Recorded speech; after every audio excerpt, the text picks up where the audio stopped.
She's got it. She's got it. Hello. Welcome back. Sorry, I wanted to start again. Hello. Hi.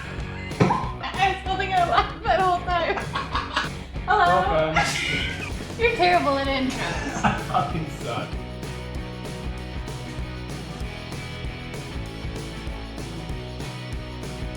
Hello, my name is Anneka. My name's Mike. And today we are going to chat about Kind of living within the city versus living in the suburbs when it comes to Houston life. So I actually live right in the middle of the loop. So the loop, for all of you coming in from outside of Houston, is a literal circle, a highway that just circles in the most inner part of Houston. I'll put a graphic here, unless I can't figure out how. Right. So there's an inner loop and an outer loop, and then the suburbs kind of out from there too. So I live like right in the middle of the inner loop. Yeah, and everything within the inner loop, the 610 loop, is considered in town. I live outside of the Beltway, which is the second of the three loops. So The three. 99, well, 99 is not a loop yet. It's proposed, Oh, I see. but there's a lot of it. It's supposed to be, when it's completed, it's supposed to be like 130 something miles of Right. loop. But for all intents and purposes, there are only two. You are correct. I apologize. But I live outside the Beltway, so I'm in the burbs. And yeah, we're just going to talk a little bit about the differences that come with each, starting with just access.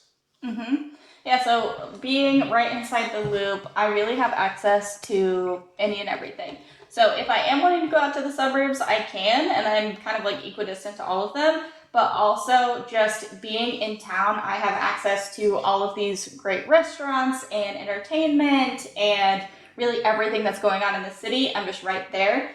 I didn't remember what I was saying. What's my issue? No, I'll get there. Hold on.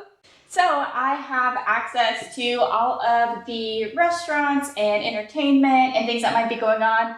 And there's just lots of options for me. Everything is relatively close. And really, if it's not like 20 minutes away, I probably won't go. Yeah. Which, you know, me, I kind of grew up out of the loop. I was born in the loop, but I grew up outside, and I kind of just got more accustomed to suburban life. So I don't have the access to the diversity of the foods and the diversity of the arts and things like that. You know, in the suburbs, you get a lot more of the chain restaurants. You know, we love Chewy's and Chipotle. We have all that stuff. But we still have our own standalone restaurants out there. There's just not as many. Right. But on the other side of that is I have more access to external things, right? So like state parks that are a little bit farther from the city, I'm closer to when it comes to like natural things like lakes or things like that. When it comes to like nature, I'm a little bit closer to that versus like being, you know, in the city parks. Yeah, there are definitely no lakes in the loop. There's some like hidden ponds. Yeah. In little communities, which when I find them, I'm really excited about. But there's definitely no lakes. Do you feed the ducks? I didn't see ducks in those ponds. Oh. Well, in the suburbs, we have ducks at our lakes. You shouldn't feed them. It was a trick question. Oh. I passed. So, I have access to all of these great things right within the loop. With that, being close to everything, that does go right into the next point of I'm surrounded by just like the hustle and bustle of the city at all times. So, you know, if I'm wanting to head somewhere, you're going to hear all those city noises. And depending on where you live as well, you're going to be hearing some of those city noises. And that's something you take into account for sure. Yeah, you're kind of trapped in the old concrete jungle. The concrete jungle, if you will. If I will.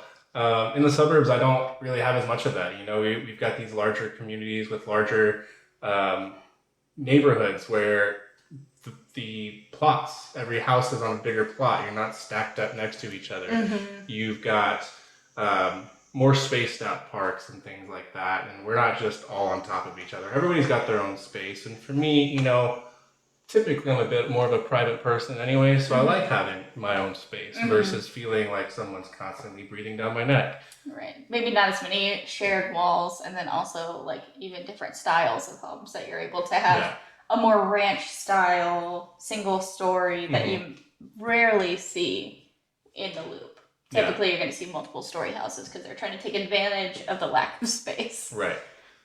Which means, like, I can look out almost any window of my house, and if there's a beautiful sunset, I can see it.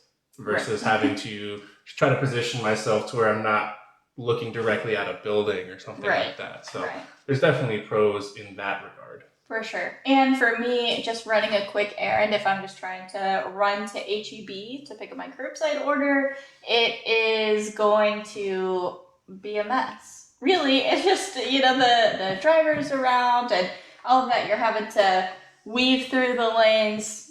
Those are things that just happen on a regular day, regular old errand. Right. And, if you think like proximity wise, like mileage from me to the closest HEB is going to be farther than you to your closest HEB. Mm-hmm. But when it comes to like general like traffic and the hustle and bustle around that, you're probably still getting there quicker. It's probably the same time frame. Yeah. They're similar. Where I have to drive 5, 6, 7, sometimes 10 miles to a store, I can get there in 10 or 15 minutes. Yeah. And it's like I'm going a mile and it's 10 minutes. So, but then the other side of that is I have to drive. Right. That's true. I definitely could walk places if I wanted.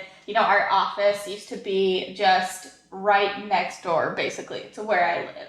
And, it was within walking distance. I could walk to, I have a coffee shop right down the street from me. And she's always the last person at the office somehow. Obviously, it's because I'm walking. But there are, coffee shops, and too, if you wanted to live, like if what you're into and what you like to do is go to bars, go to restaurants, going out, meeting people, Midtown is a great place for you. You're right in the middle of that hustle and bustle. Everything is walkable, and, there's something for everybody within Houston and its suburbs. So it's definitely a great place where you can find exactly where your niche is. Yeah, and on that topic of, being in that hustle and bustle, we already touched on it a little bit, but number 3 is traffic.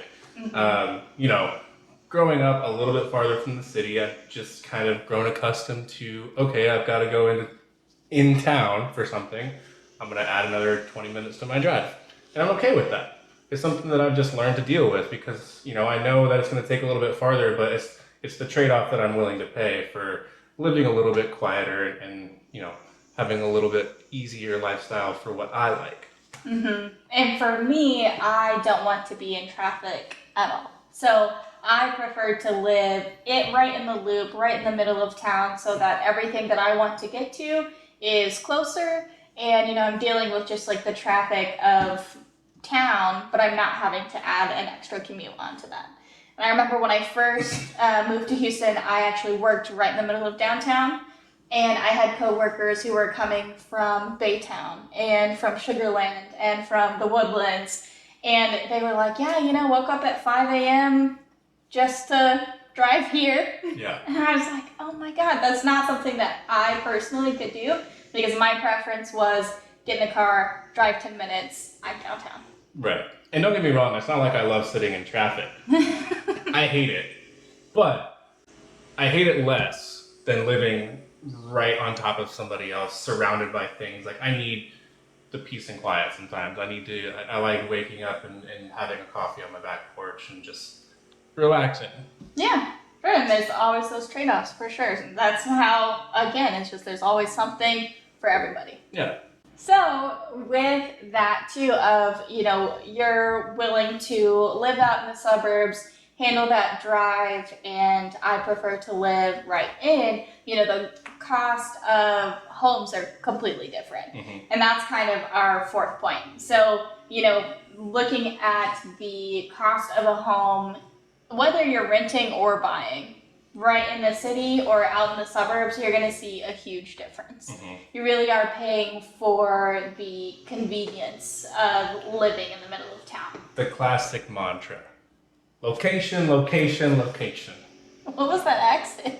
I don't know, really. Location, location, location. Okay, look here. The classic mantra, okay? Location, location, location. I don't even know what that one was. I was going for Chicago and it didn't happen. No, sure wasn't. Missed that mark. But so yeah, what are some examples that you've seen of homes, out in Cypress versus what you're seeing like right in Montrose or the Heights? Yeah, definitely. With like, let's say at the $350,000 price point in the Heights in Edo, let's say in Edo and Montrose, you'll find a 3-story, everything's en suite. You probably only got a 1,600 square foot lot. Mm-hmm. And maybe 2,000 square foot inside the home itself. It's all just stacked up on top of each other. Yeah, exactly. And you're not going to have any views really. You're not going to have any outdoor space really.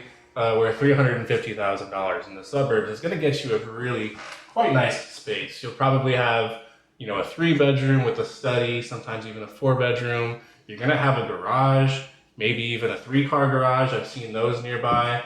And you're going to have outdoor space. You're going to have a yard. You're going to have a front yard. You're going to have a little more community amenities like parks or pools or things like that. Mm-hmm. And with that too, the tax rates will be completely different. So when you're looking at monthly payments, that can be something that goes into it as well. Absolutely. The payments where I'm at, you've got to factor in for HOA fees too, because in some of those communities, there will be HOAs, which a lot of people try to steer clear of them, which I understand. Everybody has heard stories about bad experiences with HOAs, but not all HOAs are built alike. Right. And I'm just here to say that they are, at their core, there to protect your property values. And they can provide good service. So if you're looking for a new community, I think it's worth taking a dive into that HOA just to at least see what they're about before completely writing it off. Mm-hmm. And it's always funny because I think when people first hear HOA, their first thought is, a neighbor coming up to their grass and measuring it with a ruler. Yeah, that overreaching arm. Right. Or, like your trash can was left out an hour after trash pickup. Yeah. Like, call the police.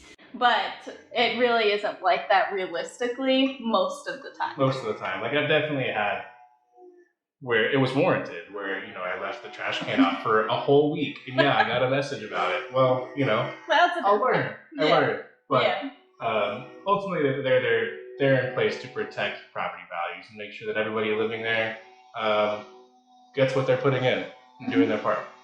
Definitely.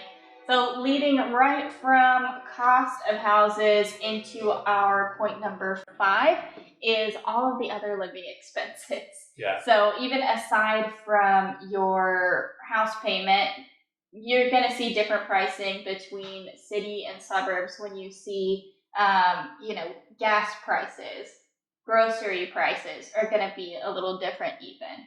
And I would say insurance. Yeah, insurance.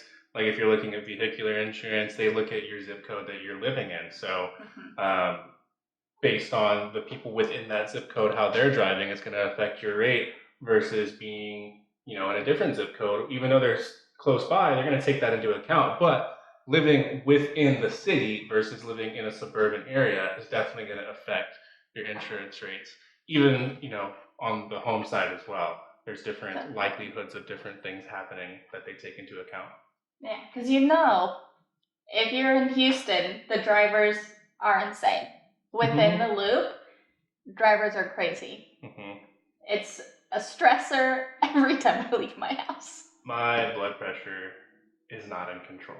No, I'm never more stressed than when I'm driving, and every time I get home, I'm like... You just don't want to do anything, ever. So yeah, we hope this sheds some light on some of the differences you might not have thought about when it comes to living within the city or in the suburbs. There's a lot of stigmas around both. So we hope this answered those questions and cleared some things up. Yeah, and we hope that you will join us again next week as we talk more about Houston, what we know, what's going on, and all that good stuff. Bye. Bye.